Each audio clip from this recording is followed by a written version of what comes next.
Lauren Grace here, and welcome to the Afterlight. And I'm joined today by Mark Anthony. He is an international teacher and speaker and is the founder of Co-Creation. Co-Creation is one of the world's leading theta healing training organizations. 17 years ago, he was diagnosed with an incurable infection, osteomyelitis. He was then introduced to theta healing, and it transformed his life. As a teacher and speaker, he empowers people to heal and transform their lives and create lives they love. He's been invited to speak and train in more than 20 countries and has the ability to bridge the gap between science and spirituality. Theta healing is a simple technique in meditation that allows you to create incredible changes in your life quickly and effortlessly. Mark has helped people heal from chronic stress, limiting beliefs, fears, anxieties, to improving and attracting loving relationships, creating success, financial abundance, and finding their life purpose. And Mark is joining me today for part 2 of our conversation. And I need to let you know that if this is the first time that you're listening, I would like you to stop. And please go back to the beginning and listen to part 1, which is last week. The reason for this is because Mark and I are going to just continue our conversation, and we're not going to go back into the things that we've already covered. So you might be coming into this kind of in the middle, and we'd really encourage you to go ahead and listen to the first episodes. Mark, welcome to the show. Welcome back to the show. Thank you for being here. Yeah, thanks, Lauren. Great to be back. So it's funny, I know in our conversation, and our listener at home has probably heard part 1, where you kind of said, oh, maybe we need another episode to sort of discuss this. It's really difficult to talk about, something that you spent 17, 18 years building a career in an hour. It's probably impossible, really. Yeah, absolutely. Absolutely. There's so many experiences that you have, so many life-changing moments, really. And yeah, to summarize it all, it's actually quite difficult. Yeah, I know. And then after you go, oh, damn, I should have told that story instead of that one, or I didn't bring up that. And yeah, it's always that sort of thing. So today, what I thought we would talk about, I really wanted to kind of talk to you a little bit about, what are instant healings? Why do some people heal quickly and other people don't? Why do some people need multiple sessions? We did sort of talk about maybe the body and the soul being disconnected at times, which can affect the healing process. We didn't talk about the actual process either. We did talk about, the different levels, and we did talk about, the different types of self, or the different levels of self, I guess. I'm probably not explaining that very well, but, the 4 different, the core. Yeah, belief levels. Belief levels, thank you. So we did talk about all of that. So we're not going to go over that today, but one of the things that we didn't get into is, well, how does it actually work? So I thought that might be an interesting way of sort of kicking off part 2 of the conversation. Does that feel right with you to kind of explain, okay, well, now we know that, we have these programs, but how does it actually work? Yeah, absolutely. So it's actually really a simple process. So how it works is a client will come to you, they have, and usually there's a whole list of issues that they actually want to work on.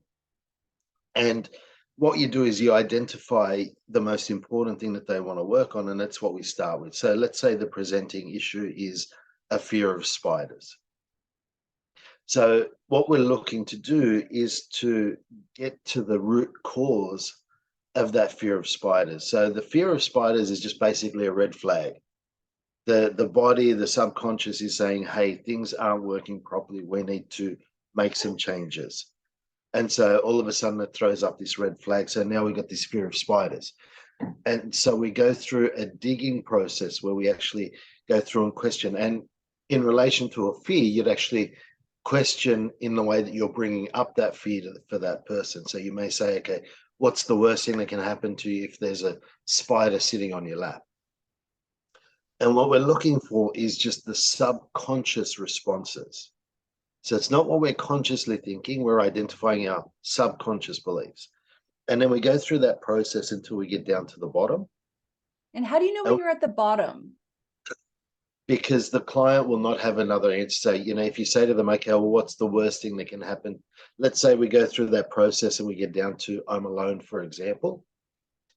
And we say, hey, what's the worst thing that can happen to you if you're alone? And, they say, oh, nothing. That's the worst thing for me. Yeah. So you're able to identify. You can also identify it intuitively as well. Right.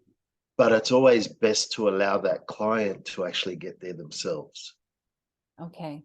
Is it because they have a sort of like a light bulb, an awareness, or maybe they're kind of they're Yeah. believing it as well. They go, oh yeah, that is the core level. I can, or the root program. I can see that now.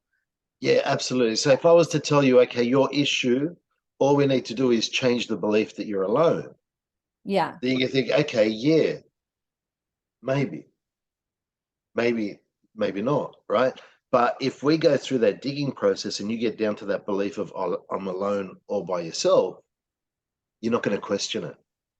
Yeah. I feel like I have that program. I need to write that down. I was like, Yeah. damn, that makes sense to me.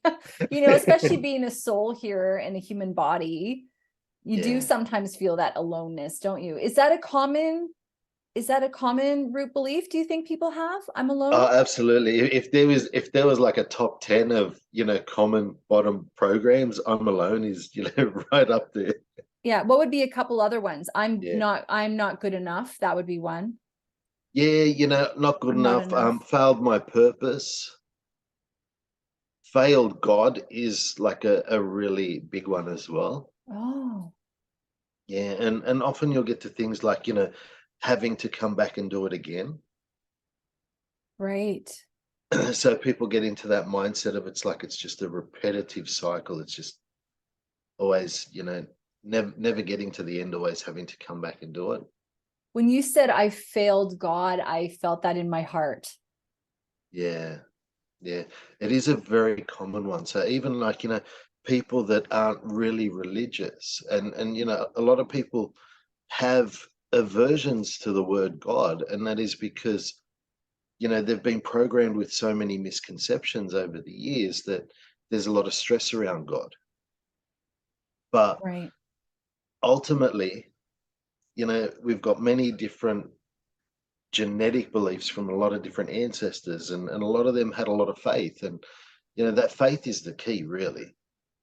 And that's one of the principles of theta healing. Like there's only one prerequisite, and that is that you have belief in some sort of higher power. Mm-hmm, mm-hmm. So whether it's God, whether it's creator, whether it's, Jesus, Buddha, whatever it is for you, it could be source, whatever that definition of that higher power is for you, you need to believe in something. That's the key. It's funny. I don't know if you do this, but I notice that I have a lot of synonyms for God. So I will easily say source energy, God, creator. Yeah, Pretty much I could have one conversation with someone where I might use all those. So I guess it's just a title, isn't it? It's just a label. absolutely, absolutely. And that's, as human beings, we use language to communicate. Yeah. And so all we're doing is just getting like a term that best fits. Yeah. Yeah. And that's why you can have those variations. But the key thing is you being comfortable with whatever term you're using. Right. So Yeah. if God is going to be a stress for you, then use creator. Yeah. If creator is going to be a stress for you, then use source. As long as you're comfortable with what it is, Yeah.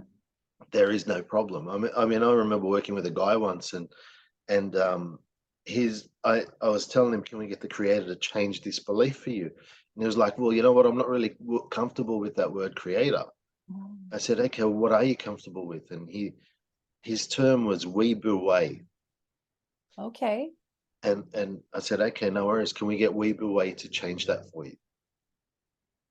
And the thing is that the term doesn't matter as long as because once we get down to that bottom belief, then you're using like the creator energy to make the changes, Mm-hmm.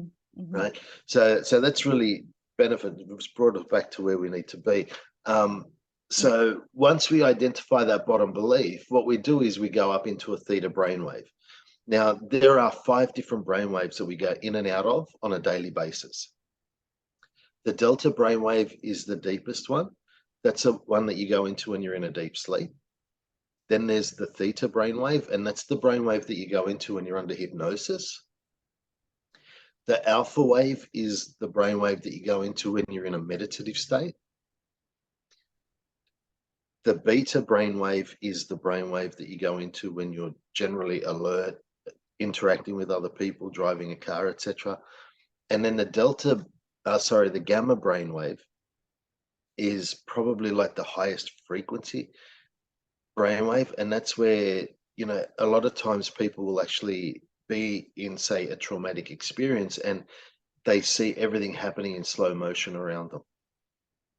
Wow. That's when you go into a gamma state, because everything just slows down. And so you might be watching a cup falling off a table, and it's like you're watching it happen in slow motion. That's the gamma brainwave. So a lot of superheroes are in the gamma brainwave, basically. Yeah, They can freeze absolutely. time and like. Yeah, definitely. So the thing is we're going in and out of those brainwaves all day long. So, you may get a phone call, and before you even look at the phone, you know who's calling you. That's accessing a delta brainwave to do that. That's the deep sleep brainwave. The theta brainwave is the manifestation state as well. So you're going into that consciousness. So if we look at a quantum physics perspective where everything is energy, when we go into a theta brainwave, that's the consciousness that we're going into. So it's the consciousness of creation. And that's why theta brainwave is like the manifestation state. Because if we're going into that energy of creation, then we can create or recreate anything that we desire. And there's been Stanford University studies where they've actually showed that accessing the theta brainwave is what will allow you to reprogram the subconscious mind. The alpha wave is like if you're driving your car, you go through 3 or 4 sets of lights and you think, hang on, were they green? So you've gone into that meditative state, but even though you're awake, you're aware, you're still accessing that brainwave. And so all day long, we're going in and out of the different brainwaves.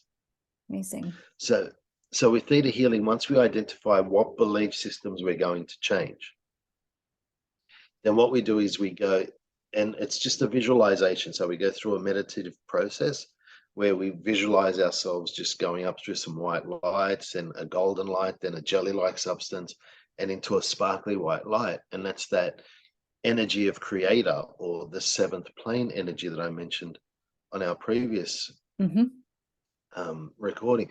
But once you access that theta brainwave, then what you're doing is you're able to make a request or a command to make a change of that belief system.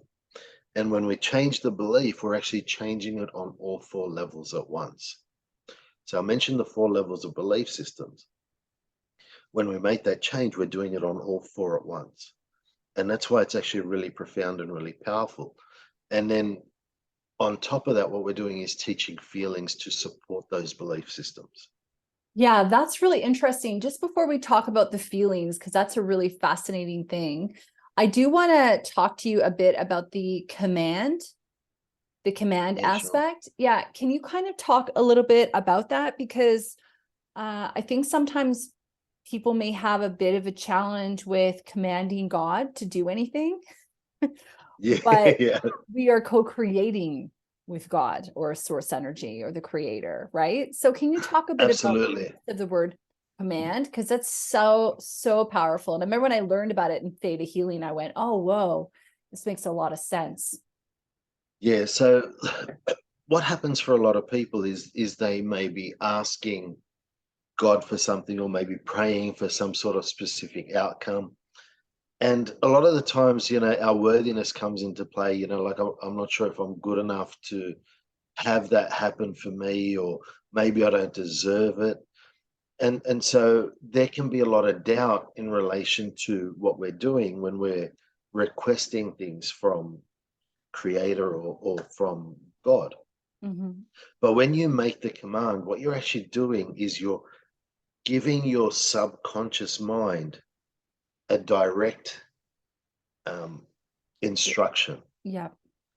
So what we're doing more so is actually commanding our subconscious to make the particular change. Because if you look at quantum physics, the key with quantum physics is the act of observation. So when you're observing that something is real, then you're actually accepting it and it becomes real. Yes. And that's how things work. So if we put out a specific instruction So, for example, to change the belief of I am sad to I am happy. So we're directly and being very clear about what the change is that we're making. And so that's what we're actually commanding, is to make that change. And then when we're with the creator, what we're actually doing is we're just witnessing that change taking place for that other person. And that is the key. So what we're doing is we're commanding the subconscious and we're requesting the creator to make the change. And that's the key thing to understand with our process, because Mhm. you know, if you look at a lot of the scriptures, if you look at a lot of spiritual texts, it's all about like command ye me. Ah, That's giving that directive. So it's not like, you know, where we need to beg the creator or we need to be worthy of having the change take place. And that's the really key thing to allow ourselves to move beyond. And that's what using command actually allows us to do, is to understand that we're directing the subconscious to make that change. yeah, and what it does as well is it allows you to feel powerful because you are powerful. You know, we're powerful Yeah, souls co-creating with the creator's energy. And you know, it's almost as though when you say I command, that you're owning that power for that minute. I interviewed a really interesting woman on absolutely. the show, Michelle Lee, and she was talking about replacing the word intention, like not intending, but declaring. And I really liked that a lot. That really Yeah, resonated with me because it made me feel like, oh yeah, intending is sort of passive, but declaring is like, no, I want this. Like, I know what I want this. Or commanding just makes me feel, yes, I can do that. I really think yeah. it's powerful. Yeah, absolutely, absolutely. But you know, that does open another can of worms there, because a lot of people have big issues in relation to power. So, you know, that's one thing that I've seen, like working with a lot of people over the years, is, you know, often they've got belief systems that, you know, they're going to misuse their power, or it's wrong to have too much power.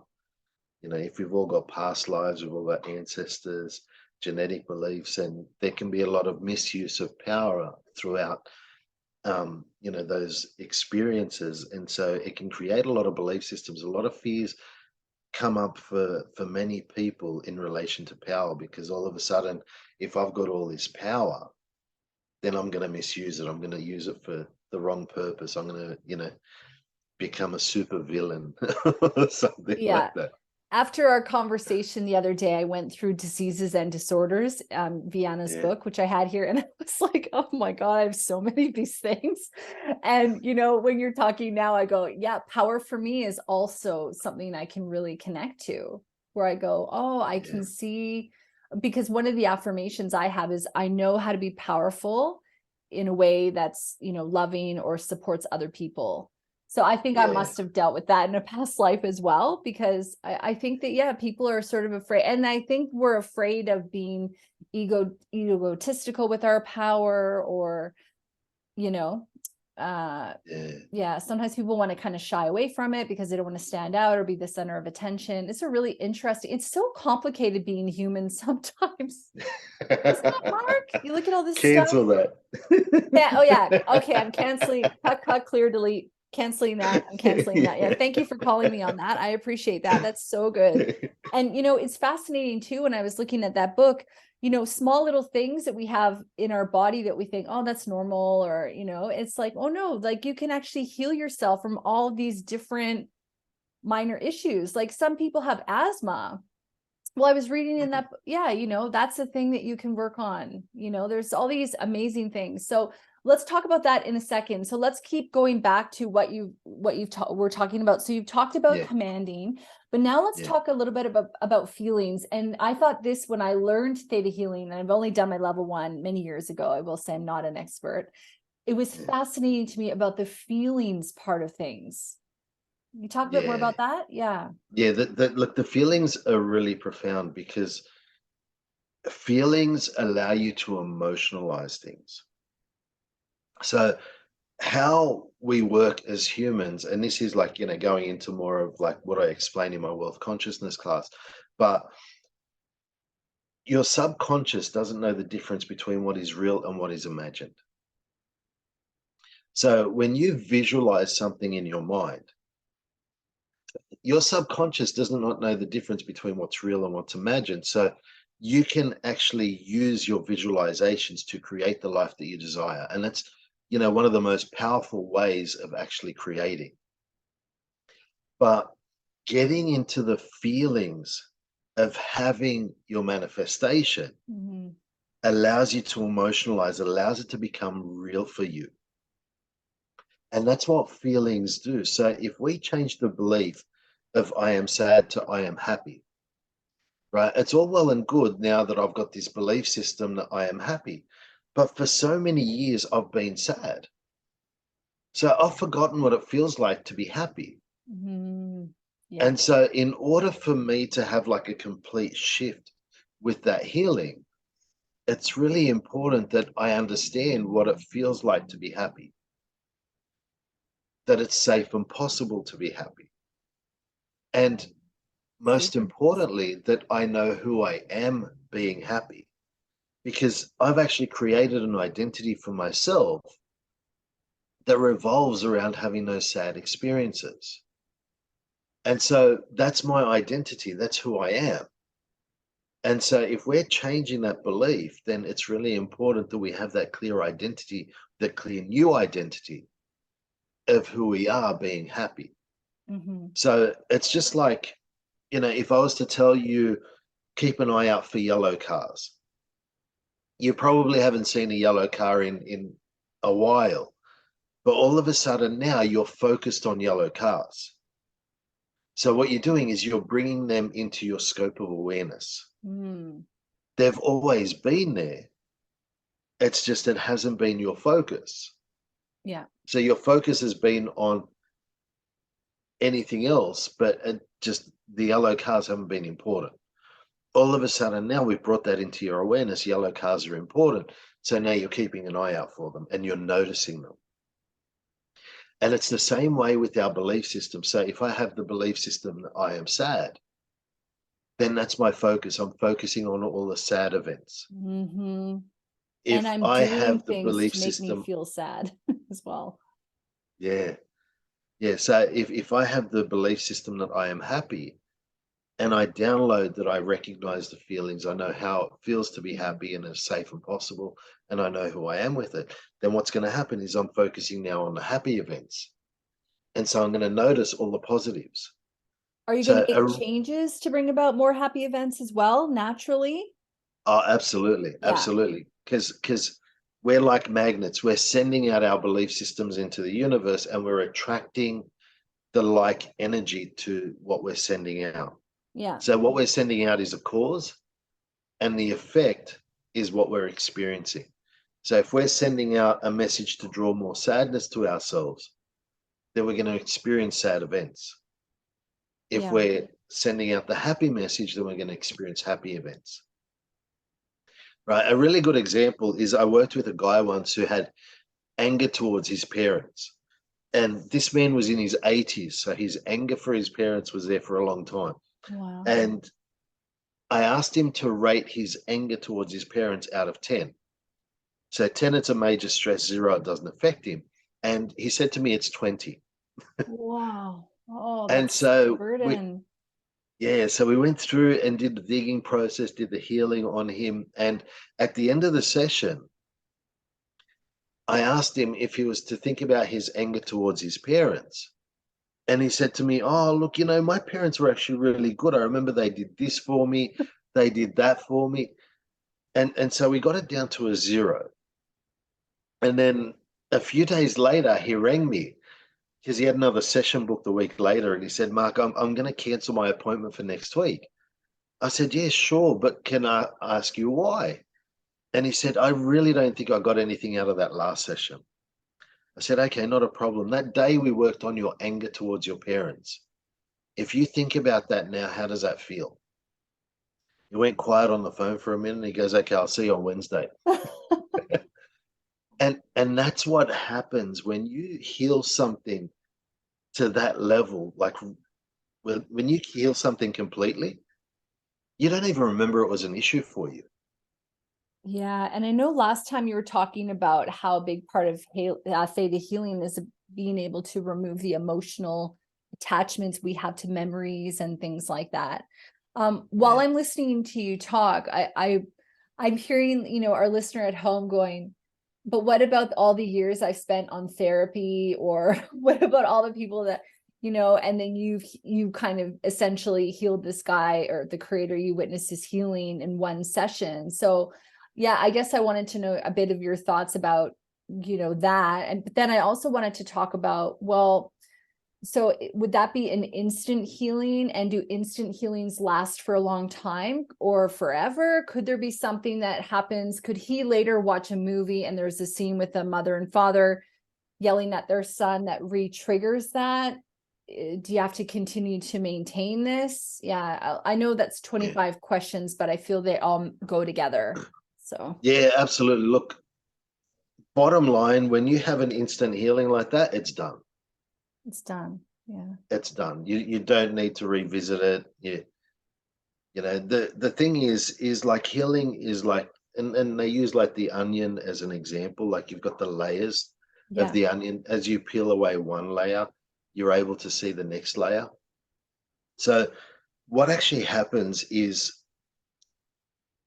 if a person is ready to heal instantly, it's just going to happen.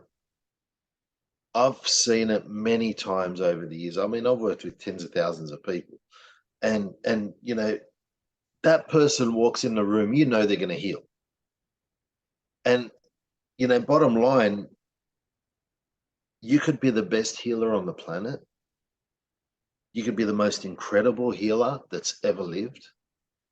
But if that person is not ready to heal, it doesn't matter how good you are. Mm-hmm, mm-hmm. And that's the key with working with people. One of the most important things that you can do is love everybody that comes to you. Mm. When you're in that loving energy with the clients that come to you, they're going to feel really comfortable. They're going to allow themselves to open up to their deepest issues. And that's what we're doing when we're working with people, is we're getting into their deepest issues. There's a lot of experiences that we have shame about, that we're embarrassed about, that we don't feel like we could talk to anybody else with. As human beings, we have the saying, those are the things that you take to the grave with you. So you don't Yeah. share those things with other Yeah. people. Yeah. And so as a practitioner, it's important that we're able to allow people to get comfortable, that they can actually let all that go. And if they're in that comfortable state, then they're going to release all of that. And that's going to give them the best opportunity to heal. So it's really important that you're loving everybody for where they're at. It's really important that you're not having judgment Mm-hmm. towards a person's issues, Yeah. right? That's really important, because if, as soon as your client doesn't feel loved, or doesn't feel respected, or doesn't feel heard, it's game over. Yeah, well, they also won't want to talk about things. They will just Yeah, shut down. absolutely. It'll be really hard intuitively. I'm sure you know what it's like when you're going to read for someone and they don't want you, they're nervous or scared. It changes the energy. You got to really do things to kind of be like, hey, let's have fun. It's all light here, Yeah, things like that. I yeah, want to absolutely. ask you in a minute about whether or not people can heal themselves, or whether they need a healer. And later I do want to know whether or not, are you using theta healing on yourself all the time? But before that, when you were talking about ready to heal, could somebody be consciously ready to heal, but subconsciously not ready to heal? And is that, again, going back to our conversation we had last time about the body and the soul not maybe being in alignment on that? I mean, I Yeah, have things for myself, like maybe I failed God, and I'm alone, and things that I want to heal. And I know on my core level, I feel like deep in my soul, I'm ready to work through those so I can get on with the mission. But how do I know that that's my soul is in alignment with that? And it's not just my mind, for example. I'm just using me because it's just simpler, for maybe yeah, our listener to have a tangible example. yeah. Look, the simple truth is, if something hasn't healed yet, then there's more to clear. And that is the last thing that every healer wants to hear. Right? Yeah. That there's more to hear, more to clear. And the thing is sometimes we put so much time and effort into healing a particular thing, and it gets very frustrating because we don't have the results that we desire from it. But if you look at healing, right? So let's say a person goes to a doctor and the doctor says, okay, what we're going to do is we're going to give you 10 treatments. At the end of those 10 treatments, the infection or the issue is going to be gone. Then what happens is that person has that reassurance in their mind. Mm-hmm. It's going to take me 10 sessions, and they're relaxed and they allow themselves to heal. Okay. But when it comes to healing, it could take one session, it could take 50 sessions. It comes back to the person. But the biggest mistake that I've seen people make, so let's say it was going to take 10 sessions for that person to heal. Mm-hmm. What happens is they do their first session, and let's say they get a 5% improvement. If that person's thinking, well, you know what, I came here for an instant healing and this issue is still here, then what's going to happen is they're going to discount that 5%. They're actually going to regress because they're not appreciating that little bit of improvement. And that's what happens for a lot of people. They get frustrated thinking, you know what, I haven't completely healed yet, so this isn't working. Instead of acknowledging and having gratitude for the little improvement, because once you have gratitude for that little improvement, the next session you'll see a bigger improvement. And then you have gratitude for that. And then that may actually get you to the position where you're actually ready to heal instantly. So that older man, he's 80, he's nearing the end of his human life here, or in a significant chapter. And, Yeah. Maybe on some level he was tired of it. And he went, I'm tired of it. I'm ready to heal. And I mean, who knows, maybe he had attempted that many times before and it got him to where he's going. So what I'm hearing from you is that you're going to heal when you're ready, and you may think it's now, but it may not be. And it's not until that you actually do the healing and then you see the result of that you really know. Look, here's the key point.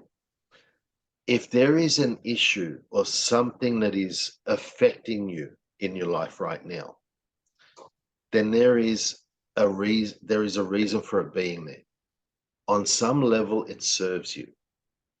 So there is a benefit to everything that we're experiencing in our lives. So in the last session, I spoke about how we have lessons and virtues that we've come here to learn and experience. Yeah.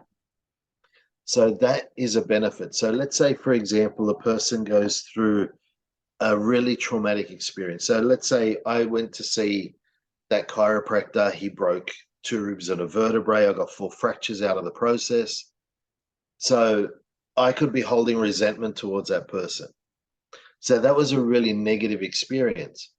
But the lesson or the virtue that I needed to learn from that experience was forgiveness. So that experience is going to be there until I learn forgiveness. And can you just learn it from a theta healing forgiveness? Yeah, absolutely. You can download the virtue, you can download the understanding of that virtue, and you can allow yourself to release it. And that's basically what happened for me.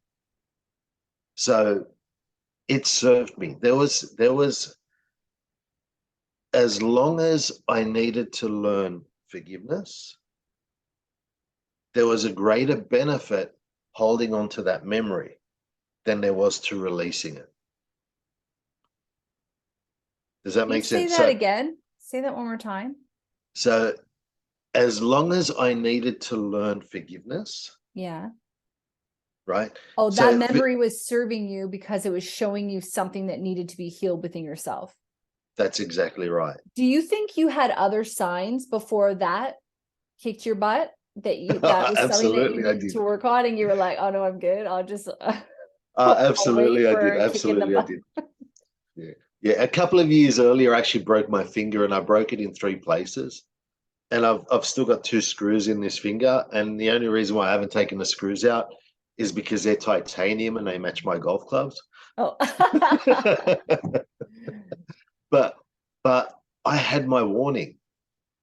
And did The someone break universe. those fingers? Like, did you have to forgive someone in the process, or was that you having to forgive yourself for? I was a football injury. Okay, a rugby league, right? Right. Yeah. Okay. Yeah. So but basically what it was the universe gives you opportunities to learn the easy way. If Yes. you don't learn the easy way, the lessons get harder. And like I like to state is, the universe gave me with the broken finger the warning, and I didn't listen. And so the universe said, if you're not going to listen, we'll make you listen. And that's when it gets the baseball bat out and gives you a good hit. How would you have understood at that time, hindsight's 2020, but how would broken fingers in a rugby league game, which happens often, there's a lot of injuries. I enjoy rugby league, go Cowboys, but how would you have understood that was a lesson in forgiveness? Like, how would that have been a little bit of a window into that, needing to heal that?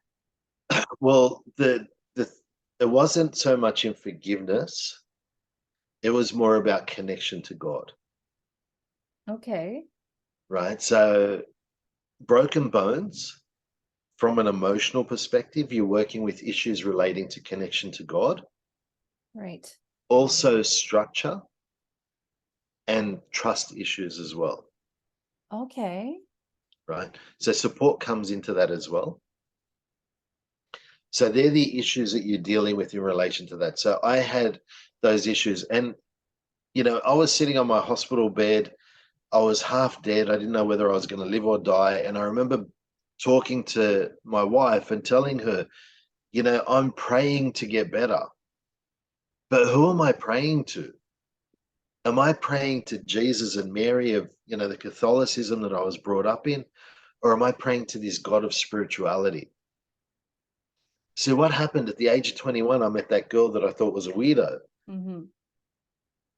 Married her. We have wonderful children, and, we're very happily married.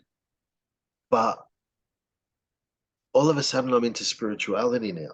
And so what happened for me was I created this disconnect in my mind. Either I was spiritual or I was Catholic. It was one or the other. And so when I was praying to God, I didn't know who I was praying to. So you're disconnected from Yeah, source I energy. created the Yeah. separation in Uh-huh. my head. And so once I learned theta healing, I realized or understood that it's all part of the whole. Yeah. And that was the missing thing. And so a few years earlier, I had the broken finger. The universe is saying, hey, you need to fix things up, like there's a disconnect here, there's a Yeah. separation. Yeah. Right. But you wouldn't have known at the time that that's what that meant. Because, I wasn't interested in knowing. yeah. As Yeah. soon as my finger healed, I got back into doing the same old Yeah. Got back things. on the field. Yeah, yeah, absolutely. Yeah.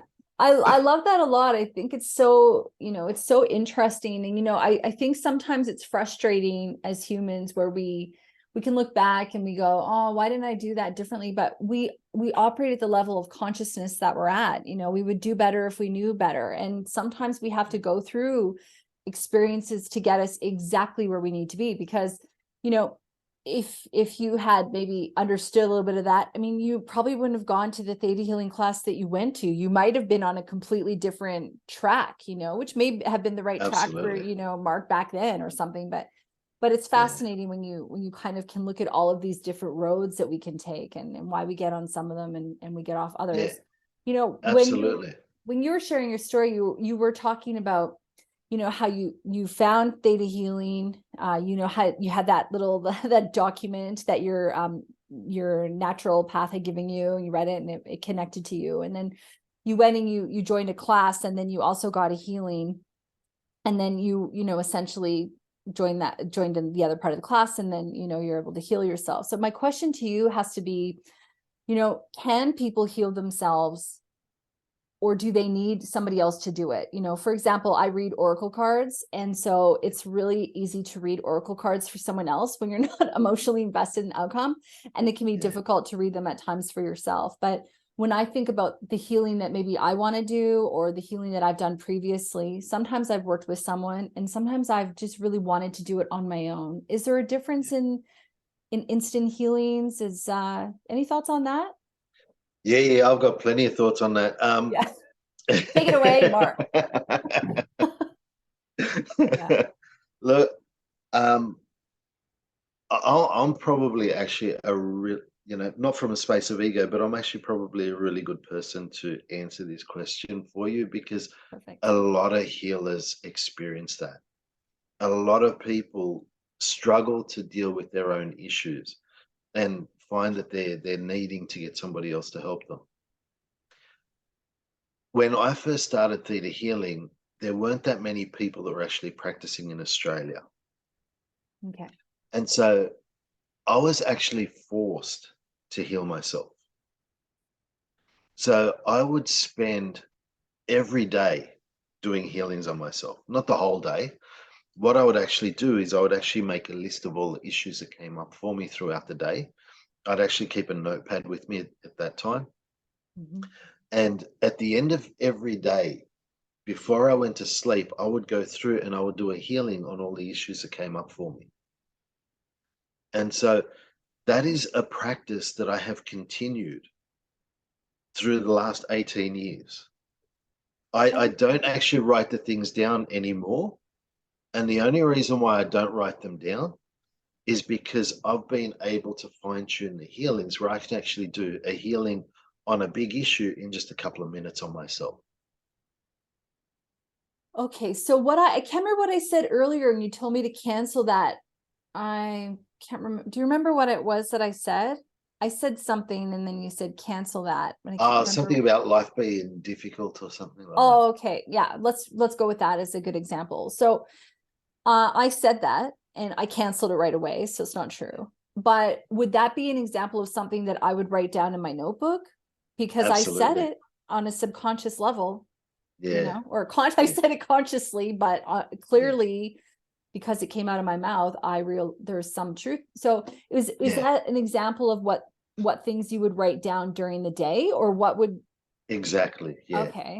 That's the sort of thing. So now, I mean, obviously I'm doing this with you, right? So let's say, for example, I had a belief system that came up for me. Say I had the belief that come up that life is difficult. Yeah. So if I'm not in a position to work on that right now, then I would write it down. Right. Or make a note of it. But let's say we're going to be finishing in 10 minutes or 20 minutes or 30 minutes. I know that there's a set time frame where I'm going to have that opportunity. Yeah. So that's when I would actually work on it. Okay. So I'd make that mental note, or like I'd type it into my phone Yeah. as a Yeah. thing to do, and then I'd work on it. But if I was in this position right now, and look, in a lot of cases, I've actually learned to multitask. I know men, I I guess teach time belief management. wise. Nobody should multitask, FYI, but but men do seem to struggle with it more. Yeah, so from a beliefs perspective, men have difficulty multitasking. Yes, from a But general beliefs perspective. yeah, Yeah. yeah, absolutely. Yeah. But what I've found is I can actually do a healing on myself while I'm talking to you now. Yeah, so I understand that because I've done meditation before, and I'll be off in La La Land, who knows where I'm at, but my dog will be here, like being like, let me jump on your lap, and I can be aware that he's there and kind of like pick him up while I'm still over there, Yeah, or yeah, it's interesting how you can kind of split and that's what multitasking is. Funny enough, it's actually when we're multi-switching. So you can be yeah, doing that, but it seems to me that you're able to go, okay, higher self, higher awareness is taking care of that while you're over here using a different part of your brain. Yeah, absolutely, absolutely. Because I mean, look, ultimately, we're infinite beings. Yeah. If quantum physics is right, and we're one energy with all that is, then everything is possible for us. Yeah. And so, doing healings on yourself is actually really simple. I actually find, like, I will go through the digging process on myself, Yeah. and I would get down to my bottom beliefs, and I would work on myself exactly the same way I would work on a client. Yeah. And Mark, is it kind of like spiritual hygiene in a way? oh, absolutely, Yeah, because absolutely. when you're talking, we say these things sort of in passing. I guess that's why I had written down to ask you how often you're doing healings, but the fact that you're maintaining a clean spiritual presence, or whatever, lack of a better word there, but Yeah. you're maintaining that kind of level. Makes sense that you would be doing it all the time, that you would be Oh, aware of it. absolutely. Oh, look, one of the key things too, and I've like created like a whole program on boundaries, because I believe like boundaries are so important for healers. But Yeah. let's say I'm sitting here with you, and all of a sudden I get triggered and I feel angry. Yeah. I have that ability to do to people, I'm sure. Yeah. So what's actually happening is, like, there's no reason for me to feel angry now. Yeah. So the first thing I'm doing is I'm muscle testing myself to see whether the anger is mine or somebody else's. And in the Okay. majority of cases, what's actually happening is we're taking on, because we're empaths, because we're open spiritually, we're open energetically, we're actually taking on other people's stuff as our own. And, the boundary work is really profound. Where I've actually had people that have actually transformed physical illnesses in themselves just by disconnecting them from a family member's similar health issue. Yeah. Yeah. So people have actually taken on the physical conditions or symptoms of a particular illness because they're unconsciously healing one of their family members. That is such a fascinating conversation. And I can't remember if I told you this, but I only found out I was an empath when I started this podcast. So it's a year and a half to 2 years ago now, which blew Yeah. my mind, made so much sense for my life. But, I remember I was talking to a close friend, and all of a sudden we're on Zoom and I start rubbing my wrist. And I'm like, oh my God, my wrist is so sore. And then Yeah. they said, "Is your wrist sore?" And I went, "Yeah." And I just recently, and I went, "Wait a minute, is your wrist sore?" And they said, "Yeah, yeah, my wrist is really sore." And that was such a nice lesson for me, because I could see it in plain sight, what was going on. Can Yeah. we talk a little bit about that muscle testing thing that you just mentioned, in terms of understanding what is yours and what's not yours? And one of the things that I learned before was that, if you're feeling an ailment, or maybe a negative thought like anger, let's use, that you can say, "I release this if it does not belong to me." But you would use theta healing for that, or how would you disconnect?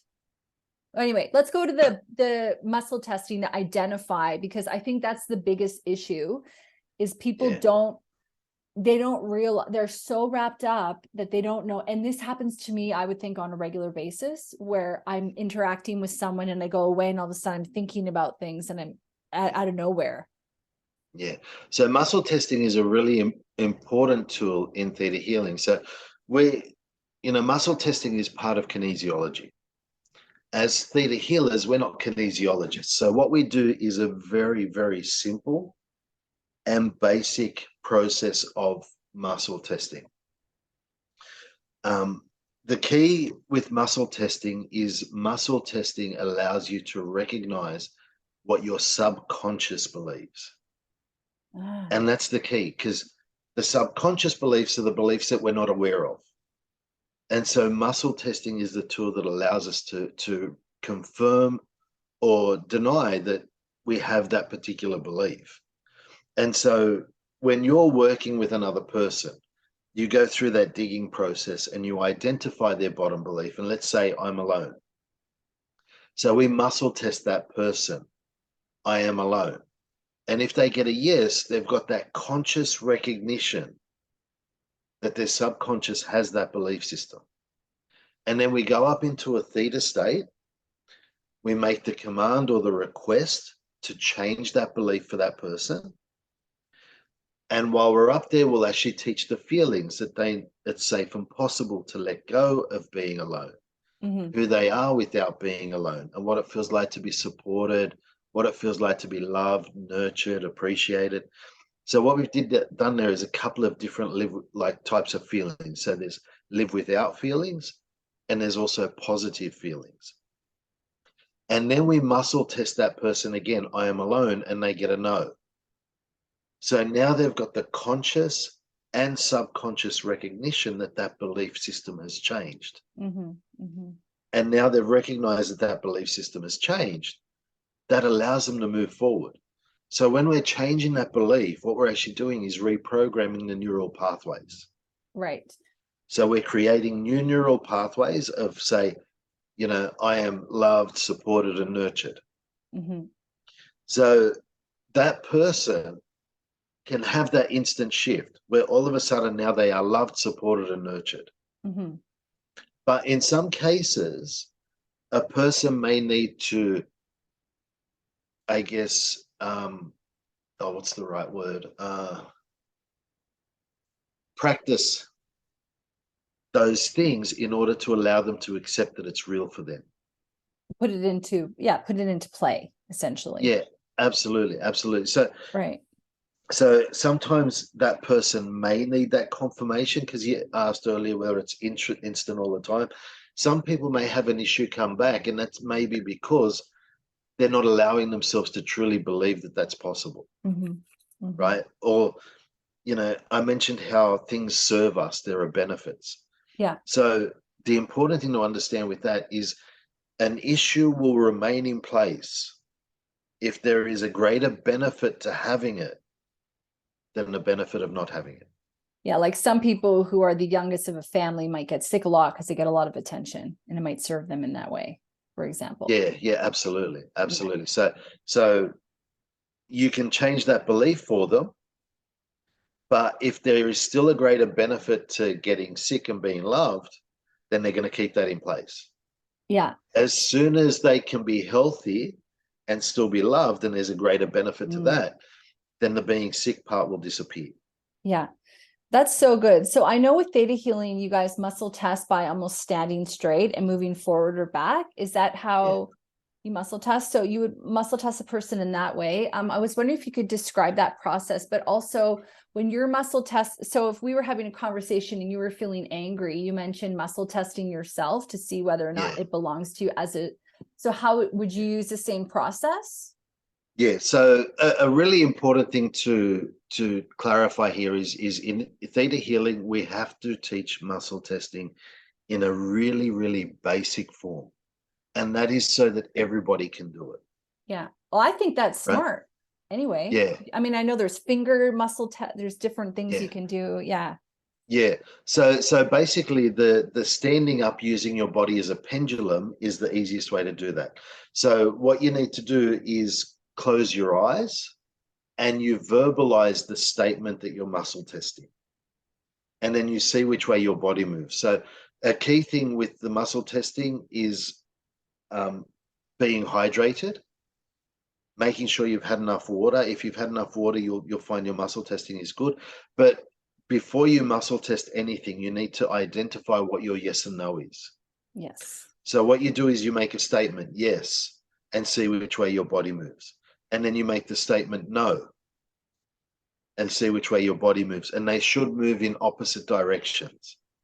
And then what you do is get confirmation of that by stating a truth. And with muscle testing, it's always a statement, not a question. So I would state, for example, my name is Mark, and my body would move forward. If I state my name is Bill, my body would move backwards. And so I've got confirmation of my yes and no responses. Yeah. And so now I can muscle test whatever statement I choose to. But I've worked a lot with kinesiologists over the years. And from a kinesiology perspective, well, a common belief that theta healers have, and not just theta healers, but probably a lot of people out there, is that they can manipulate their muscle testing. As long as your body is switched on, you won't manipulate it. Oh, that's so And that cool. is the key. But see, these are all kinesiology techniques, and these are things that are more in depth than what we're going to be actually teaching in relation to theta healing Yeah. with when it comes to muscle testing. So I've studied all of those things. So when I muscle test myself, I just use my fingers. So that's my yes, that it stays strong, and that's my no. And do you actually just try to push it down? Yeah, so I'm using the pointing finger Yeah. over the second finger, and I'm pushing down with it. Oh, and if you So can I'm point. holding the second finger strong, Cool. and then I'm pushing against it. So yes and no. But one really important thing with muscle testing is you've got to be testing truths.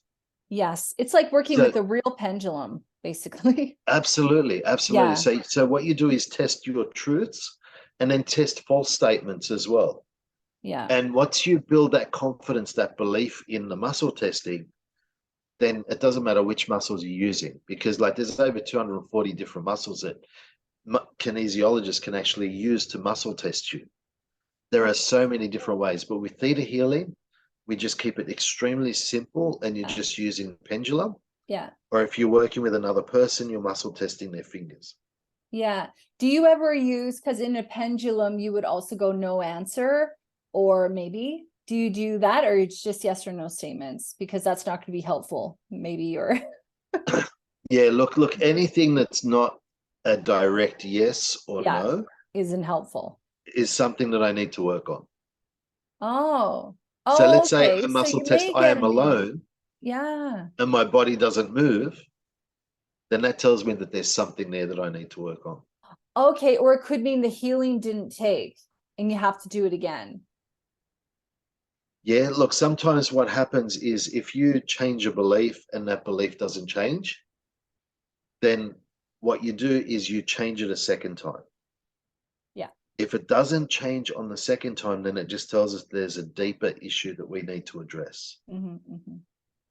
And once you address that other issue, you'll find that that belief will change. So if you're talking to me and then you start to feel anger and then you subtly do your muscle testing and you realize it's not you, it's me. Yeah. How would you disconnect? How do you cut that connection? Do you have a method? Yeah, so it's really simple. It's really simple. So all you need to do is change the belief, right? So you're muscle testing the belief. So it could be I have an oath, vow, or contract to heal you, right? Or I have to save you. And I would just change those belief systems. But I would actually dig on why I need to save you or why I have that oath, vow, contract So are you to talking, save are you. you just saying that, okay, so you're feeling angry, you do a muscle testing, you realize it doesn't belong to you, Yeah, but because you're feeling that anger, there's got to be something in yourself that's asking you to be the martyr or the savior of, this person with anger. So what it absolutely. is about you. So you're using that person as a mirror to go, wait a minute, there's some vow or something within me that's trying to get me to save you, which is why I'm feeling your stuff. Can you ever feel somebody like, when you go into a mall, you go shopping, you come Yeah, home and you're just exhausted with everyone's stuff all over. I mean, yeah. does everything always have to do with the deep program, or can you just be sensitive? No. So Now I'm how it like, do works? I need to write that down? I'm not sensitive. I'm Yeah. what's the problem? Or Yeah. Yeah. So the thing is nobody can affect your energy unless you allow them. yeah. And that's the bottom line of it. So I could be talking to 1,000 people. And if my boundaries are healthy, then I'll be able to interact with those people. I'll be able to love those people and give them, whatever information they need, whatever help that I can give them in this moment. But ultimately, the creator is the healer. Yeah. So none of that healing needs to be coming from me. It's the creator who's doing the healing for those people, that is helping those people. So my energy It's is full. safe and protected from everybody because we are all one. Yeah, so you're not depleting you to, help Sarah heal. That's exactly right. That's exactly right. But if I have a belief system that I have to heal everybody that I talk to or everybody that I help, then that's an obligation. Right. Or if I go to the mall and come home and get tired, it's because on some level I think I can't protect my energy properly. Yeah. So I'd be looking at belief systems. I'm vulnerable when I'm in large groups of people. I'm Right. vulnerable when I go to the mall. Or, I have to heal people that need healing or need saving. Oh my God. It's pretty fascinating, isn't it?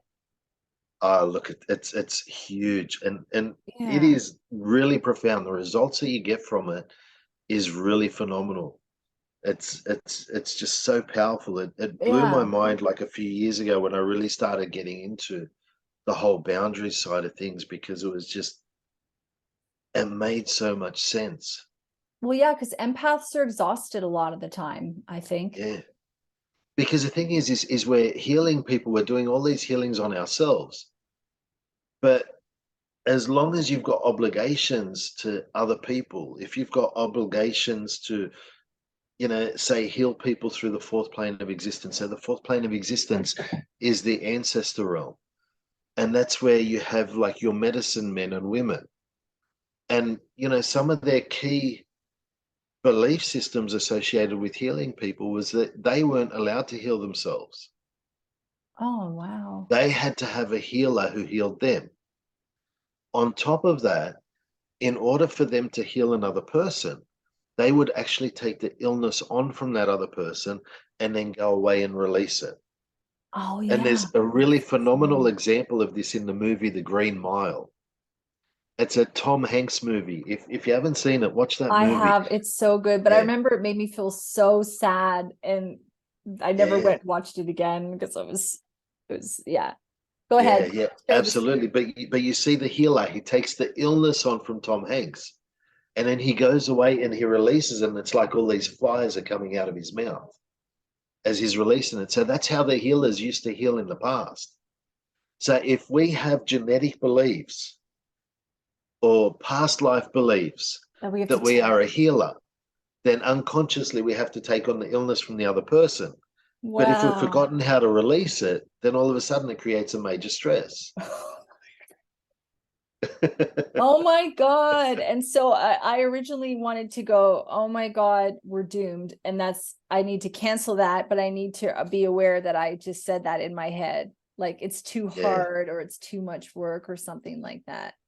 yeah, yeah, absolutely. So you'd go Yeah. through and dig on that and get to the Yeah. bottom of where that belief comes from. That's just so fascinating. Yeah. Do you ever get tired of, having to like looking at these things as triggers, or are you emotionally detached from it? And you're like, oh, cool, there's that again. Okay, boom, let's move that on. Okay, there's that again, move that. Because when I'm listening to you talk, it seems to me like, in a way, it's essential for spiritual hygiene for people to know how to do this stuff for themselves. Otherwise, you'd be racking up quite a bill going to a healer every, couple of days or every week or something to like give them the whole recipe of things that you've processed that Yeah, week. yeah, absolutely, absolutely. Look, for me, it's become part of my life. So it's just a way of life. And so I don't look at every issue that comes up as a problem. I look Yeah. at every issue as a gift. So this issue that's coming up for me now is coming up for a reason. And the reason why it's coming up is because I have big visions for my life. I Yeah. have things that I'm manifesting.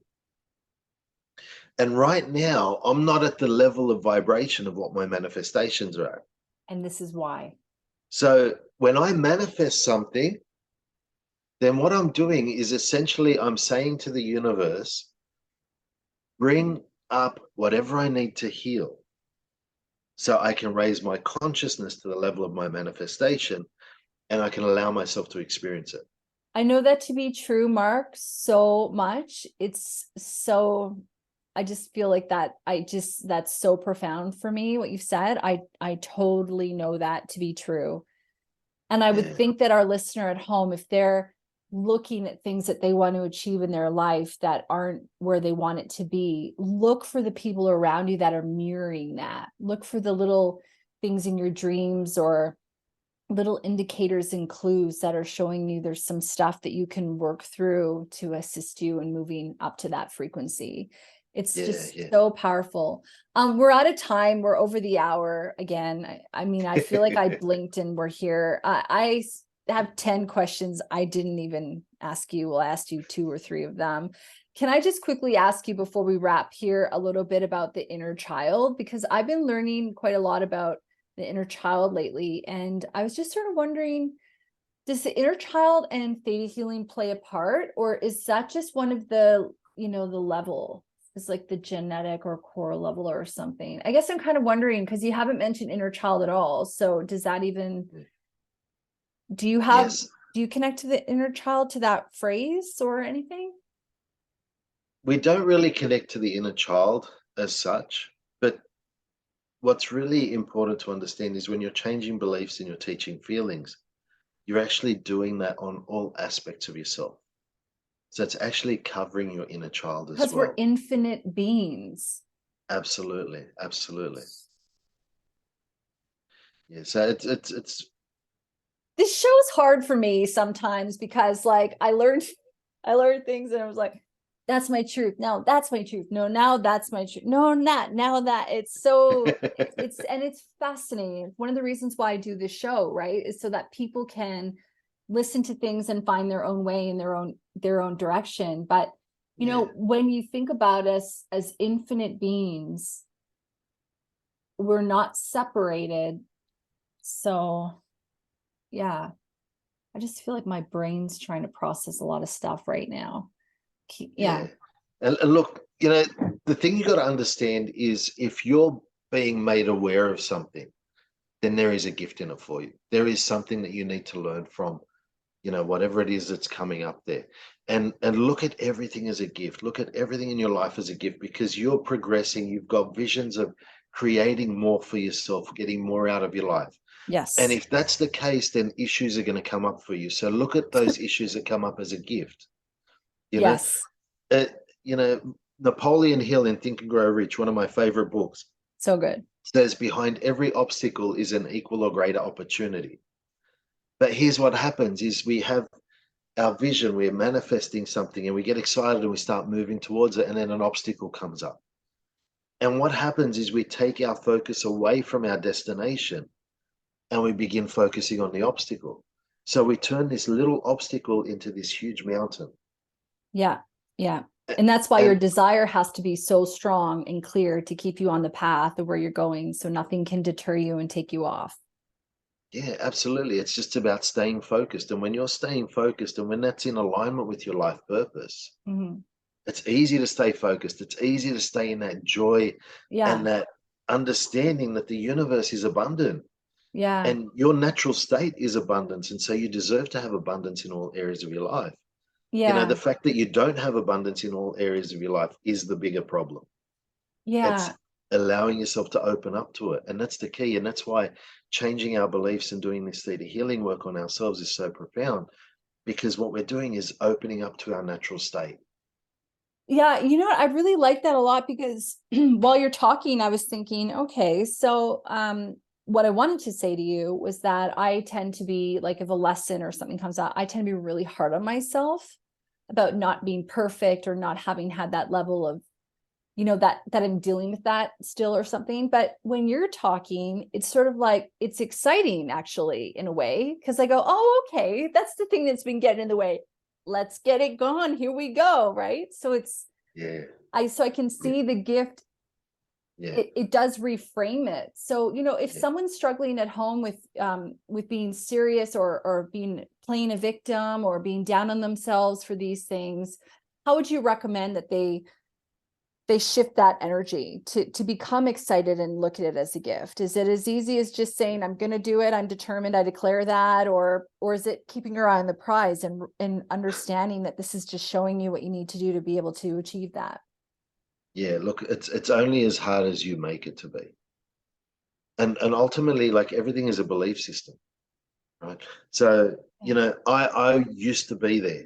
I used to be there. I was 100%. I was the biggest critic. I was the worst critic on myself. I would punish myself over every little thing that would happen. And I Tiring. realized over time that that didn't work. And probably took me longer than what it's taken a lot of the viewers or the listeners here, Yeah. to realize that. And it took practice to allow myself to get into that state where I'm allowing myself now to see everything as a gift. Because for a long time, it was like, well, I'd get frustrated with myself. I've done so many healings. How can this stuff be coming up? How can, this issue be happening? Why hasn't this manifestation happened yet? Etc. All those sorts of things. And I'd be punishing myself over those, and it didn't work. And so I realized that, okay, well, you know what? If it's going to work, then I've got to be my own best friend. I'm the one who spends the most time with me. Yeah. So a question that I ask people in my wealth consciousness class is, if you had a best friend who spoke to you the way you speak to yourself, would you let that person inside your house? No, you wouldn't. And that's the key thing. So you're going to become that positive influence for yourself, because Mm-hmm. you're the one who spends the most time with you. Mm-hmm. Right. And like, your words and your thoughts are really important. So on average, scientifically, they've found that you have about 60,000 thoughts a day. Yeah. A lot of those are repetitious. A lot of those are things that you don't need to know about, like, telling your, heart to beat, etc. But if 95% of our life is determined by our subconscious mind, then it's still about 5% that we're consciously aware of. So if we do the maths, that's about 3,000 thoughts in a day. Yeah. I don't know about you, but like, I'm lucky if I can remember 100 thoughts that I've had in a day. Yeah. But we're constantly sending these messages out. So if we're constantly sending those messages out, be aware of the messages you're sending out. Yeah. And if you're going to send out those messages, make them positive. Yeah. And feel that, because that's one of the things that I didn't do for a long time. I've been working at reprogramming my mind for over 20 years. And I realized that I've been missing the emotion. Yeah. I've been telling myself and changing a lot of these thoughts, and I've been able to succeed in a lot of ways. But I think I could have been doing better, or I think I would have had a better effect if I'd been feeling the emotion as well as telling myself the thought. Yeah, yeah, absolutely. But it's all about learning. Yeah. And you needed to go through what you needed to go through to get to where you are today. And that's Yeah. the way you've got to look at your life. Everything that you've been through to this point has mattered. Yeah. It has been important. It has brought you to where you are today. And it's now about, okay, how can I be the best version of me moving Yeah. forward? What can I do right now that will help me be the best version of myself? And you have your vision of the future, but you bring it back to now. What can I do right now that will help me to be the Yes. best version? And you simplify things that way. Yeah. That's the And key, is keeping things simple.